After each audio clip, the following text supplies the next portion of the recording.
schools application workshop, and this is going to be a recorded session. It's going to be up on our YouTube. By American Muslim Women's Physicians Association. So thank you for joining. I just want to give a quick disclaimer. I made this presentation reflecting back on my own journey while applying. So take the things with a grain of salt. If you find any inconsistencies, let me know. But I've tried to put together as much as I could for you guys based on what I remember and doing my own research.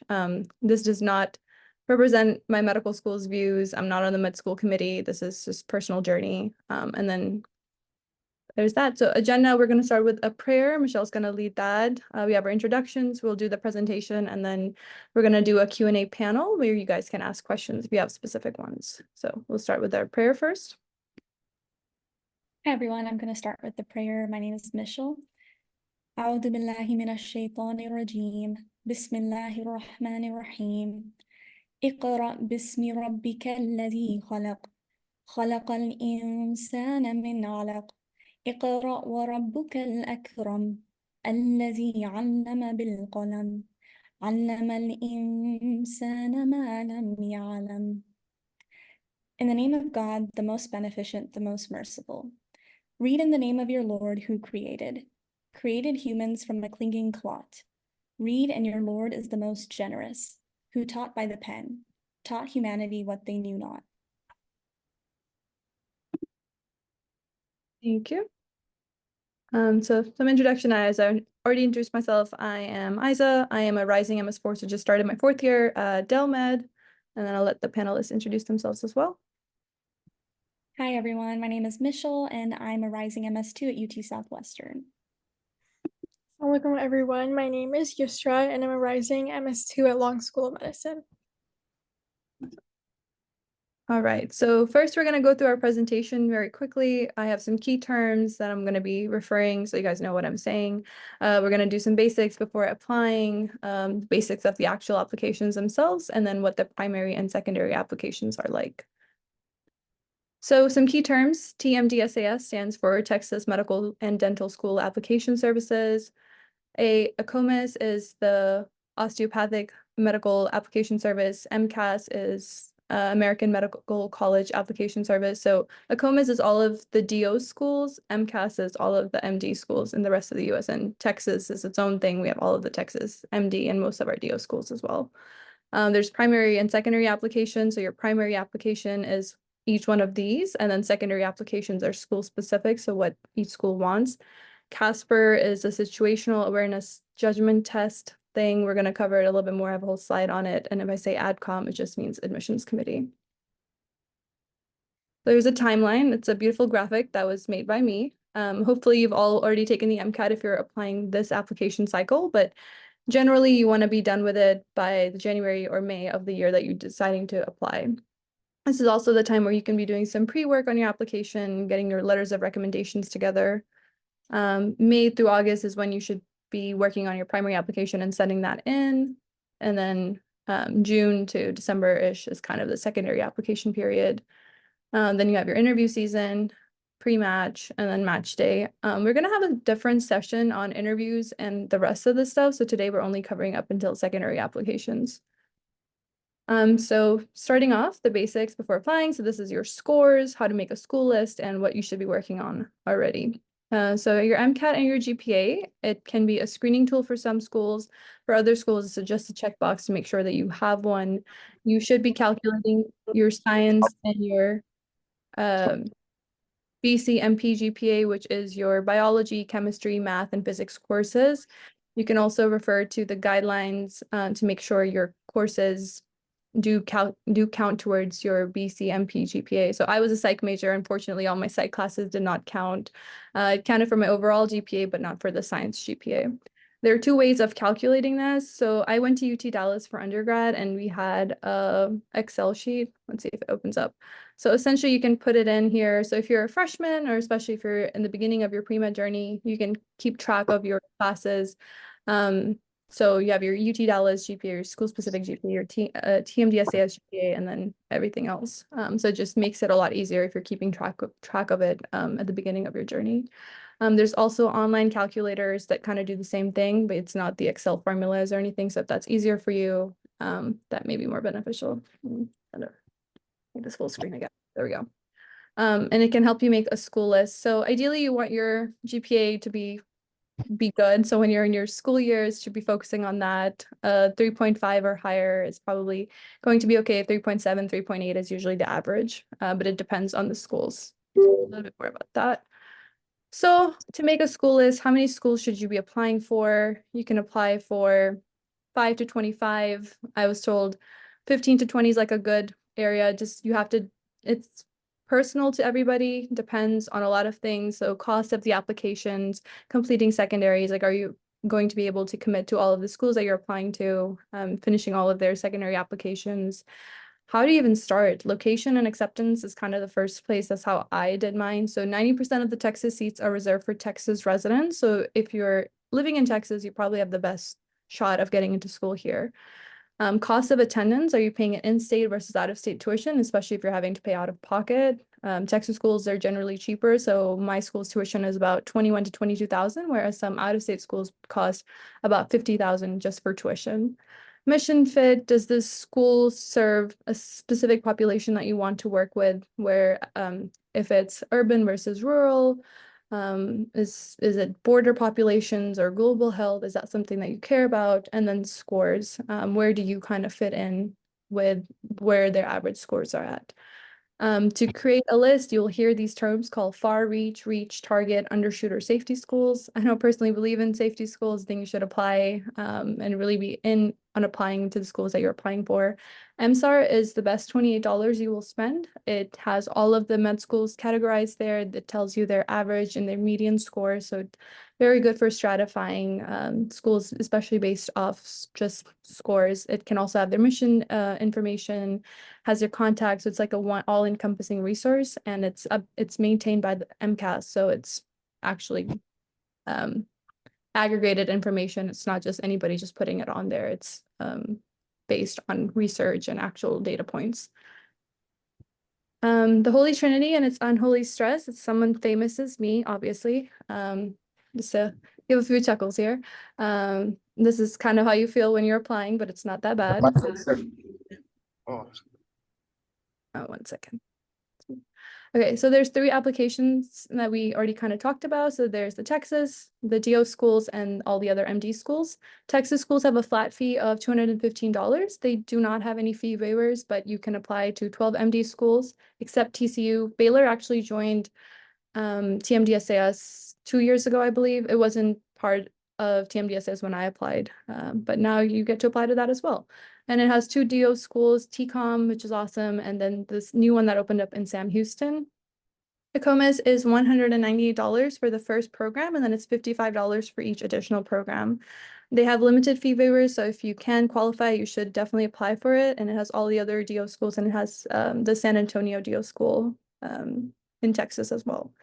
MCAS is $175 for the first, and then $45 for each additional school. This is where I kind of want to plug in the free assistance program. So if you qualify for this program based on your yearly salary, it has a lot of amazing things. So it has MCAT resources, you get reduced price for your MCAT, you get free MCAT materials, you get MSAR for free that I mentioned earlier, and then you get a lot of these schools on a deduced price. So it's amazing. If you are on the fence about it, just apply. The worst thing they'll do is reject you.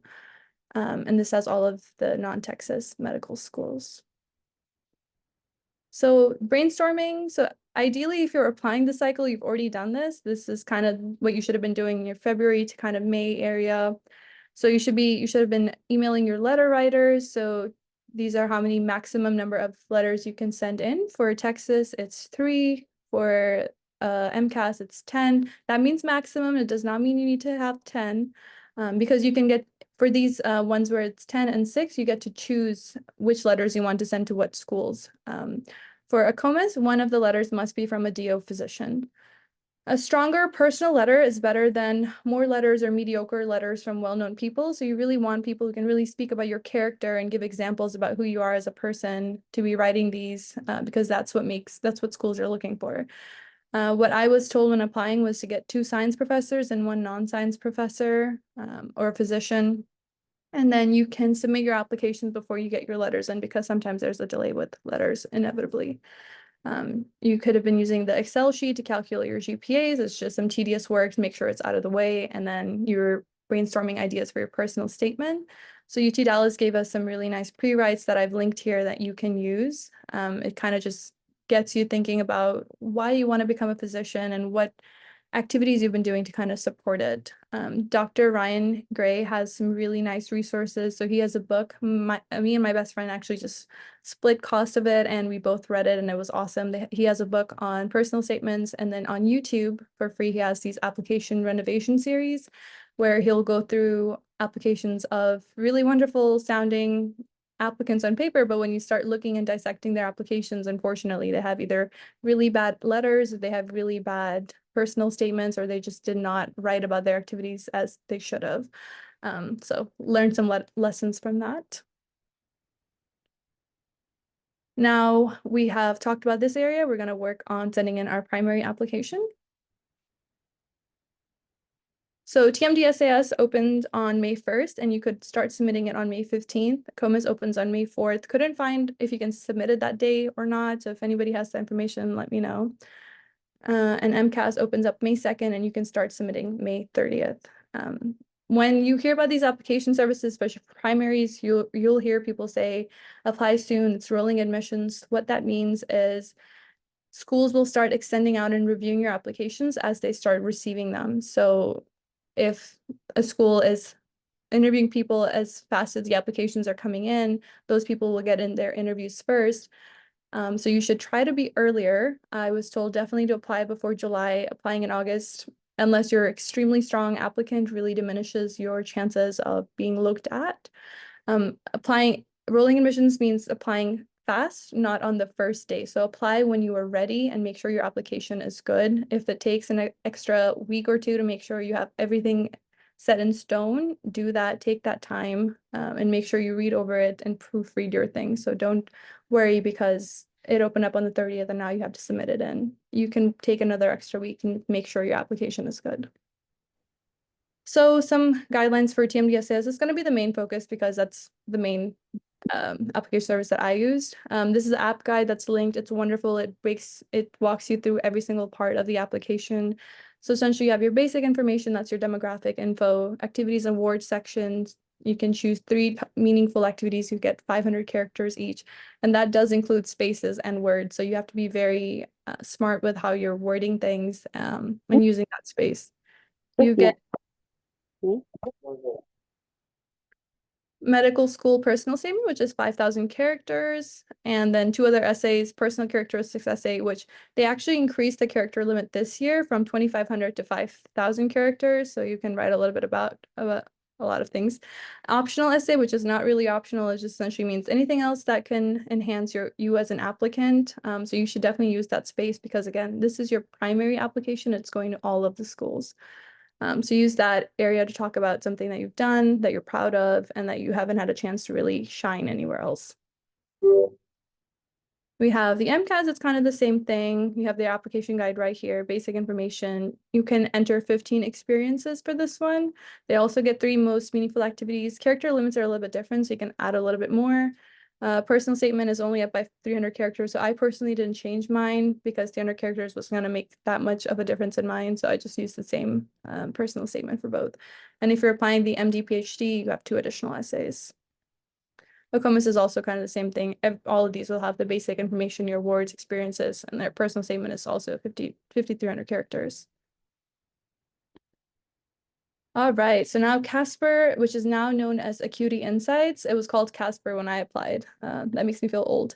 So this is an open response situational judgment test that evaluates aspects of your social intelligence and professionalism, such as your ethics, empathy, problem solving, and collaboration. I've linked their website here. So when I applied, we only got to type in the answers, but now you have a video response. Essentially, they'll give you an ethical question or a question. Usually these questions don't have right or wrong answers. So what you need to do is think out loud and make them go through your thought process instead of the right or wrong answer. It's not so much as the end thing as it is about how you think about things. You have to sign up. You do need to pay for it, and I highly recommend studying and doing some research, getting used to the format before you actually take the test. Don't ever walk into a test before preparing a little bit. You don't need to prepare months in advance, but a couple of hours, a day or two should be good. You do need to pay $40 for the test, and it's $12 per school that accepts it. Some schools don't need it. And if you get the free assistance program that I mentioned earlier, you don't have to pay for it at all. You have to pay to send it to school. I think you do have to pay to sign up, though. Now we're going to talk about the secondary applications. So you worked really hard, so just send it. There's a lot of variations in secondary. So some schools will send their secondary application to every single applicant versus other ones that are very selective, and they'll do like an initial screen of your primary and then invite you to do their secondary. Some of these are free and some can cost between $50 to $100. You can ask for fee waivers from the specific schools to just email them. The worst thing they'll say is no. There is a link to all of the different prompts. The prompts rarely change, but you should always double check. Most of the secondaries kind of are asking the same thing. So if you write about 1 to 2 things, you can manipulate it and change it based on schools, but you do need to tailor it to your school. It's like sending a CV to a job. You want to make sure that your CV answers the questions that the job is looking for. It's the same thing here. Your secondary responses should ideally enhance your story from your primary application. So if you're the type of person that wants to work with underserved populations and your entire primary is about that, it would be a good continuation to talk about those things in different areas, different aspects to make you whole as a person. You should aim to submit these within 1 to 2 weeks of receiving them. So you do need to send in your secondaries and your school needs to have it before they'll invite you for an interview. So prioritize the schools that you really want to go to. Make sure you get those secondaries in. You can start thinking about things you're going to write about by pre-working and working on the prompts. And here's some resources. I can talk about this since I added the slide. Yeah, for me, like I would definitely recommend, like as Aiza's saying, like she used a lot of school-specific resources since she went to UT Dallas, and it looks like their pre-med like or health committee was really good at providing them resources. So I would always turn to your school first and talk to your advisor and see what services they offer for going over your personal statement and secondaries and maybe mock interviews. But something that I also did in addition to that was like just literally Googling like personal statement or like, you know, MMI scenarios or just how to prepare for Casper. And these were some of the resources I found. I can work on putting hyperlinks to these resources, but literally there's just a plethora of information. It's honestly a resource overload. So I would just start with your school specific information or guidance that they offer, and then go from there with these like maybe more third-party resources if you want to just read over or practice more.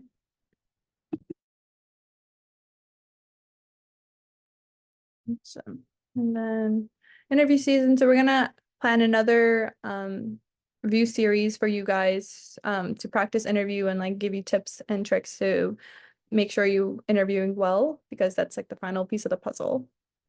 And now we can open the floor up to our question and answers. I would appreciate if you guys type it out in the chat, keep yourselves muted, and then the panelists can answer them as the questions roll in. See if we have any.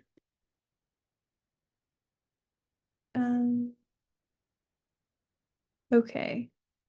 Michelle, I just saw yours. Okay, so yeah, COMAS opens up on the 4th and you can start submitting it then. And then, yes, you will get these slides and the links will be all in there for you.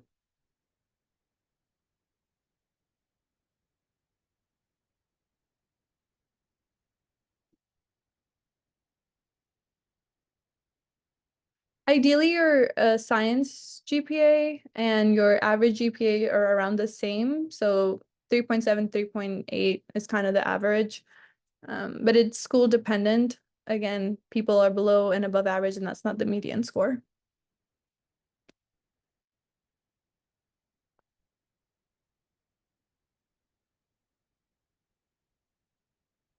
I'm gonna stop sharing my screen.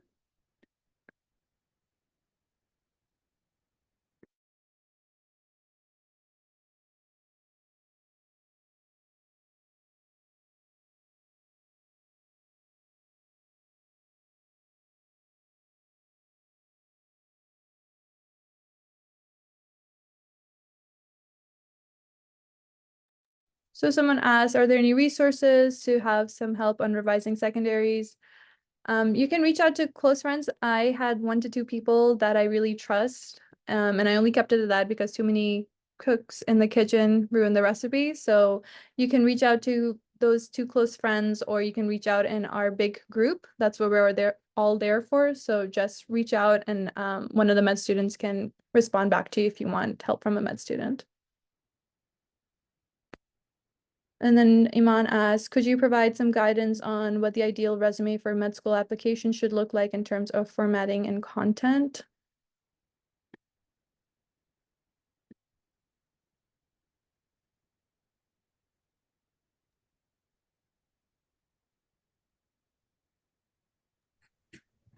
Is this in terms of on the application service or like your PDF resume?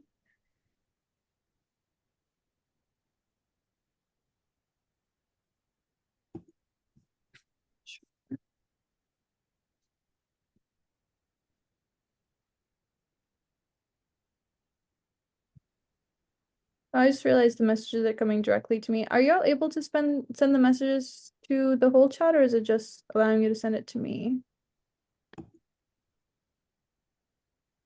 One sec.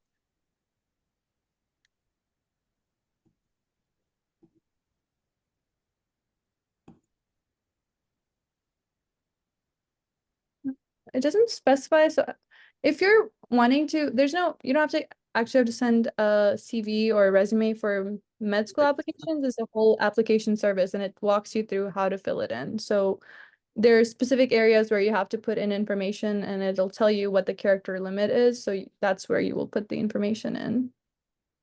And just to add, Go ahead. as Aiza was saying, like there will be different categories. So for example, there'll be like an area where you write community service activities and then leadership activities, then like maybe clinical experience and like any previous jobs. So it'll walk you through all those different steps where you can like basically divide your activities appropriately between the sections.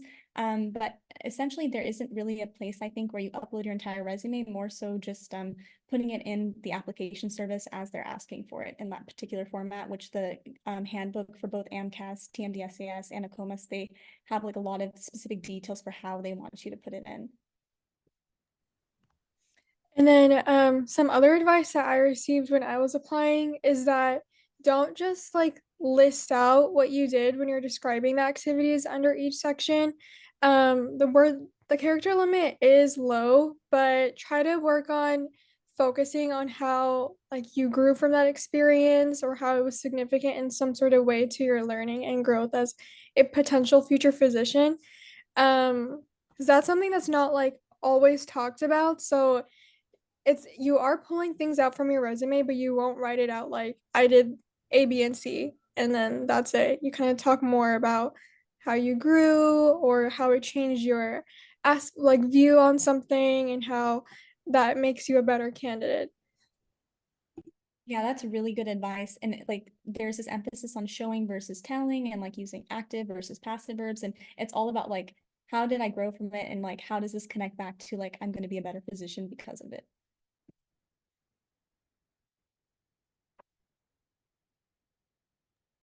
Okay, and somebody asked, do Texas schools factor in a plus and minus? So in your GPA, if you got a B plus or B minus, are they going to take that differently, or is it just taken as a B? I think it's just taken in as a B from what I remember. Yeah, so there's no plus minus. Also, this thing changed when I was my year of applying. So if you have, let's say, a C minus, and then you retake the class and you get an A in your B, CMPA, GPA, it's gonna show, they're gonna still see the C minus. It's not gonna get replaced. So my UTD GPA, I did end up with a C minus. Still ended up in med school, so it's not the end of the world. I did retake the class, so it improved my overall UTD GPA, but not my med school application GPA, BCMP. But you'll be okay.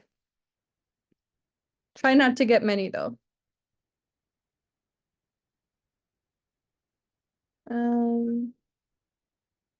Joining the group. There is a link. I'll actually send you, if you want to join the group, just let me know. I could send you my number and then we can send you the link so you can join. What if someone is transfer student? How would that affect their GPA and their ability to apply to certain school through TMDSAS?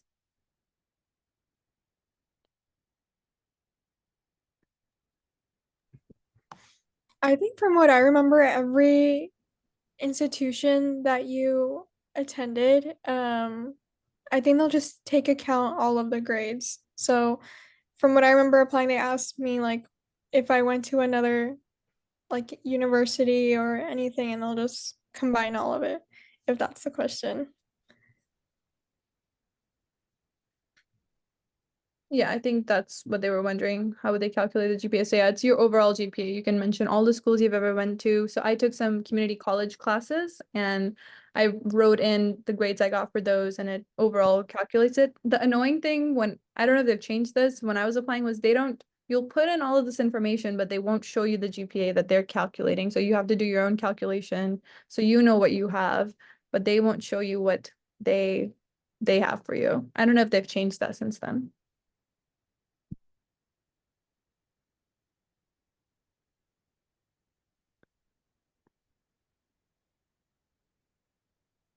Yeah, I think if I remember correctly, after you submit the primary application, I think then you can maybe see the GPA that they calculated for you. And there's something called like the prescribed coursework report, where it just goes over, I think, your BCMP GPA. And like if you put any data in incorrectly, like they'll reach out to you and say, hey, you need to log this in like this particular way. So they usually are pretty good about telling you if you did something wrong after you submitted.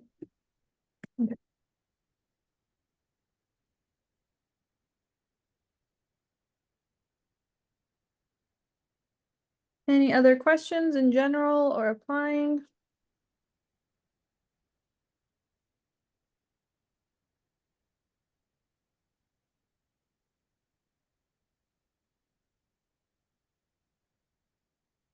So based off your experiences, what types of extracurricular activities and involvements are most highly valued by medical schools and admissions committees? Are there any specific experiences or roles that you've noticed that stand out more than others? I can talk a little bit about this. One part of my application was I noticed every interview that I had talked about this particular experience. It was solely this one for some reason. At UTD, I helped find a community service organization that kind of like mixed in a little bit of research with it. It was basically let me remember real quick. Um, it was based off of research about how you do like daily math, reading, and writing exercises for like cognitive enhancement in people who are in like nursing homes, and to kind of slow the progression of dementia and other age-related conditions. So I think it was a community service aspect, just like setting it up and reaching out to different nursing facilities that was pretty interesting to the whoever interviewed me. So I was always asked to elaborate that experience because it was also during COVID. So it was just, I think like any passion project that you have, they're really interested in getting to know like what inspired you to take it on, and then how that changed your no like how you grew along with that project. So that was the one for me. And there I don't think there was a single interview that like they did not ask me like what that was.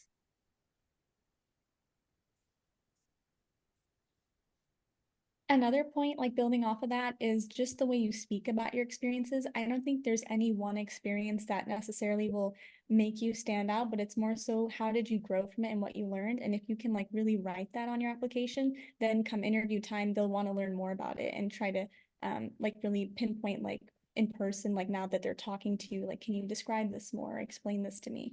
But that being said, like I would definitely recommend like doing things that you are passionate about, like Yusra was saying, because then like you'll have more of a reason to stay involved and maybe like take on a leadership role or like, you know, have more incentive to talk about it in such a way that it stands out on your application.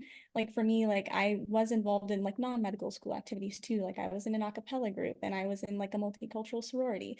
And I really gained valuable experiences from that I can tie back into medicine and a career in healthcare, because it shows that, you know, you're not just a one-dimensional person and you have like hobbies, but also that you're learning skills from those other activities. So again, like it is checking boxes. Like you want to make sure you're doing like your research and having your high scores and having clinical interaction, but also try to have fun at the same time with those activities, or have activities on the side that you can like, you know, find some leisure relief in.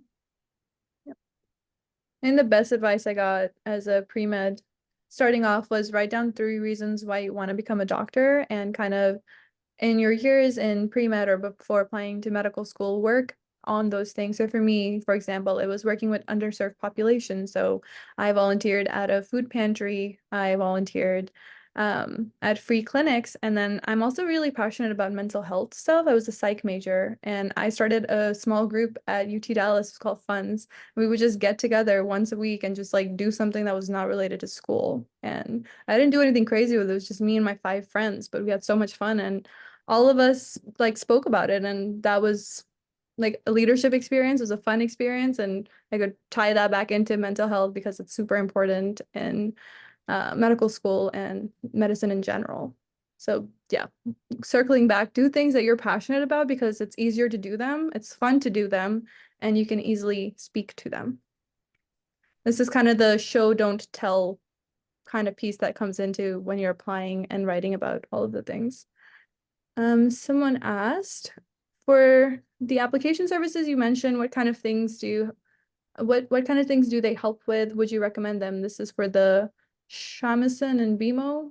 So I can talk more about that. So for Shamasian and BMO, they offer both like written articles and videos on YouTube and on their website. So for example, like when I was writing my secondaries for schools, like Shamasian and BMO, they both have a lot of like school specific articles where they'll walk you through their mission, and maybe like it'll give you examples of secondaries written by other students that maybe they've counseled. So you can get an idea of, okay, maybe this is what kind of student they're looking for, and maybe I can like tailor, like I can write more about these specific experiences that really align with the school's mission. So I liked that. And then especially when it came time for interviews, I loved watching the videos they offered, because I would see them like go through a question and how they answered that question and really break it down. So there's a lot of resources that these services offer. I think they even have some of them like free practice Casper you can take, like a timed exam, like practicing the acuity, like ethical scenarios and dilemmas. So I would definitely look into that if you're interested.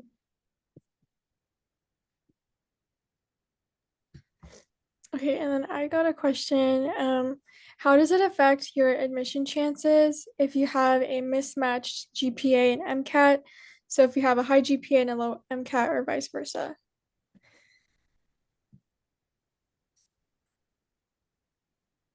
I think that's very school dependent. Schools are moving towards looking at applications more holistically, and we are humans at the end of the day. So it depends on how bad the discrepancy is. People do tend to, you can have a bad test day, and that's just like the human side of things, right? If it's really bad and below kind of the average, if it's, I would say below a 5 of 5, I would retake it, just because it also depends on your goals and where you want to go to med school. But if it's below a 505, I would encourage you to retake it if you have the capacity and the resources to do so. There's nothing wrong with taking a gap year or like sitting out 1 year or 2, then come back as a more competitive applicant. And this is all personal views. I don't have any data to back this up. And I believe on the, sorry, I believe on the application they even have a section dedicated for like explaining anything in your application that, which is usually reserved for like some grades or maybe even your score. So if you like again, if you had a bad test day, or if there was a certain semester where you were just, it was just too much, which impacted your GPA, they give you a chance to explain yourself. So like they could take that into consideration when they look at those numbers, but also see, you know, the circumstances surrounding that. Yeah, I was just going to echo what Yusra was saying. I think there's usually a personal circumstances essay or something where you can just write about any like extraneous factors that like should be considered, that maybe like you had a family member that was sick or you had a personal injury and that's why you maybe didn't perform as well that semester or in like a particular class.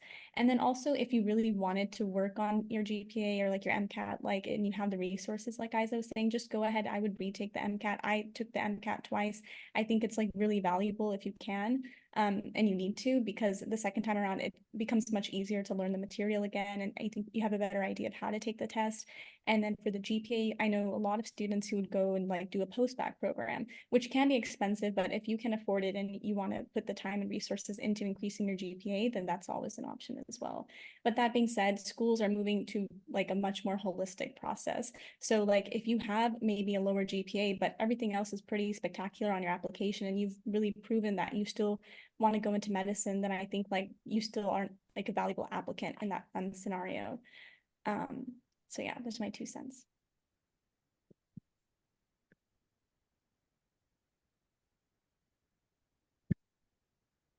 Mariam asked, what are your thoughts on mentioning mental health, specifically mental illnesses like depression and personal statement in regards to how someone overcame them?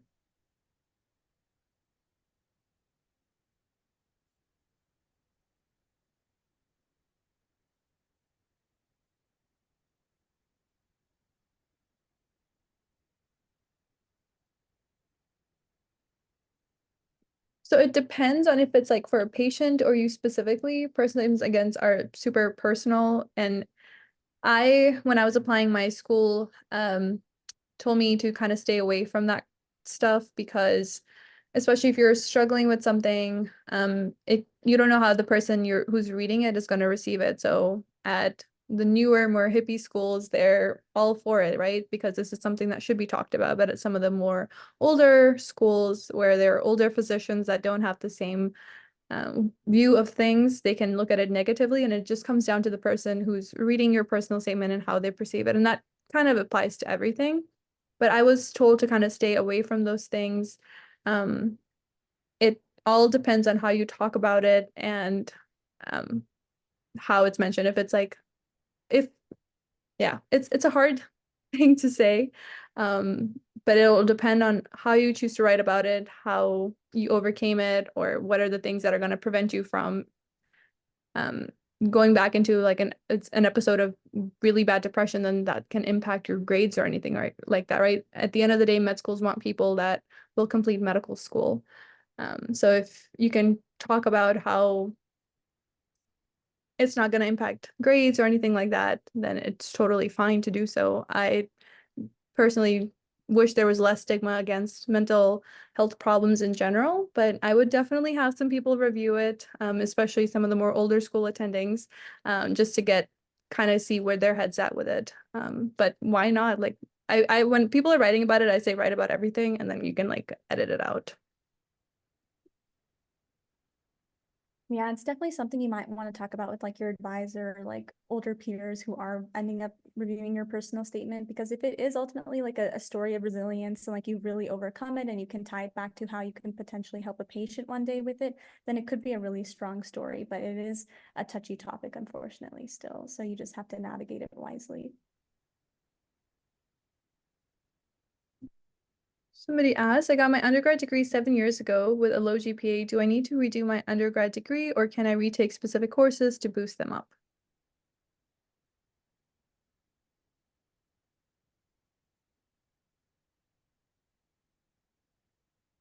I don't think you would have to redo your undergrad if you already have your degree. This is probably, again, something maybe you can talk to with like an advisor in the situation. Maybe just like doing a master's or like a post-bac or something to show that you're still, like, academically, you're still very like competitive and you can still like, perform at the level that medical schools want students to perform at. So just I would seek more advice from like a professional for that.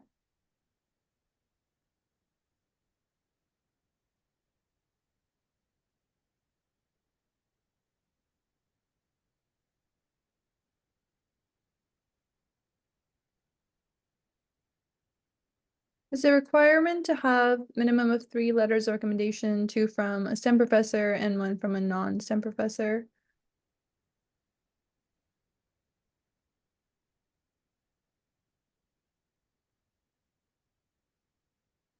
Yeah, it's not a requirement to have the 2 from like science professors and 1 from a non-science professor. That's just the recommendation that we were given. But yeah, you can totally have your manager or your physician that you worked with.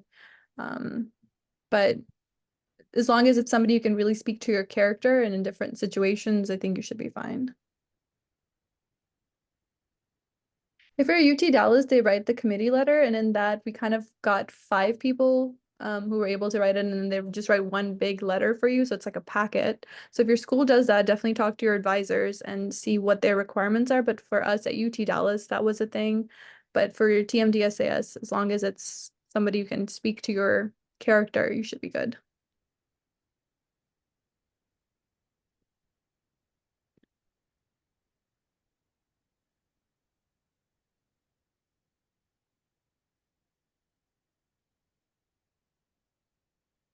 Any other last minute burning questions?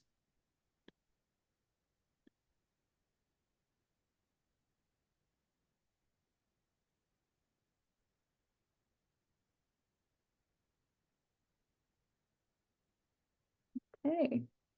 Well, thank you all so much for joining us today. I hope this was helpful to you. We will get this presentation sent out based from our mentoring group. I'll post a link there.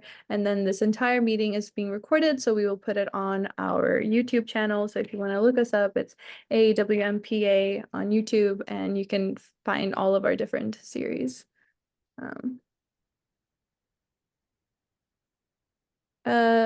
And last question from Mariam was the TMDSS GPS. Yes, GPA. Yes, I have it linked out in our presentation, so you can use that to calculate it. All right, and you can find the video recording of this by Monday. So awesome. Thank you guys so much for joining. If you have any questions, you can send that out in the group chat. There's a lot of different medical students, physicians, all medical professionals in there. So take care, and until next time. All right, Dafis.